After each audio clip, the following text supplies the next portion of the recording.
So in this lesson, we want to take a look at using audio in After Effects.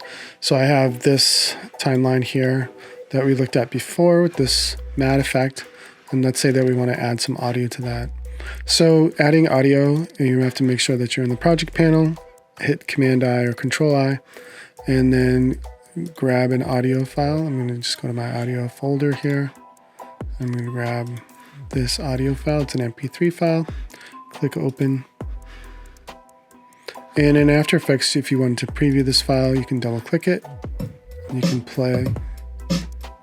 And then if you wanted to add it to the composition, you can click and drag. I usually drag all my audio tracks to the bottom just so I know where they are, or the top. It really depends on what I'm working on. You may have multiple audio tracks in After Effects, like for example, sound effects and other types of effects. You can do your audio mixing either in After Effects, or you can export your video and then do it post-production. It's completely up to you. Usually I just do it here. So the waveform in After Effects is what we want to look at. We want to be able to see the waveform. And so if I twirl this open, you can see audio. And then here's the waveform. So the waveform shows me, and you can visually see the beats of the music as they come by. Now, a keyboard shortcut, if you're trying to sync up animation with audio, you can hold down the Command key or the Control key and drag. And that allows you to hear the audio as you're playing. So that's one thing.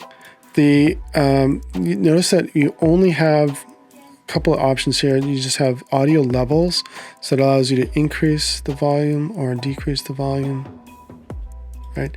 And then 0 decibels is kind of like your baseline. That's where you want to be. So in addition to these types of things that you can do, if you wanted to do like a fade in, fade out.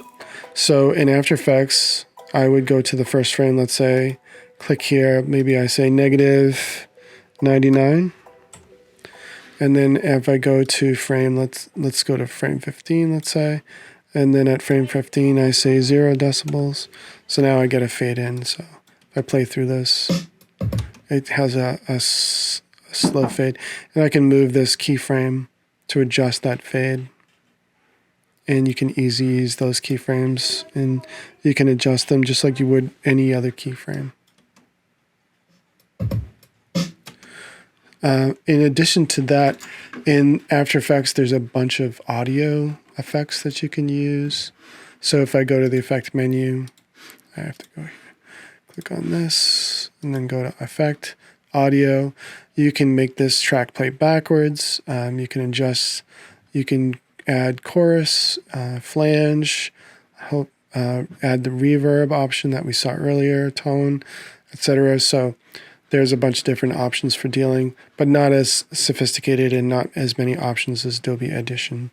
So that's the other thing you can do is, let's say you needed to trim audio. So if I go out here, so if I click and drag, you notice what's happening here. So I'm going to different parts of the audio and I can scrub through.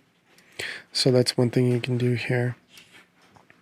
So that's working with audio in general in After Effects, and hopefully that's helpful.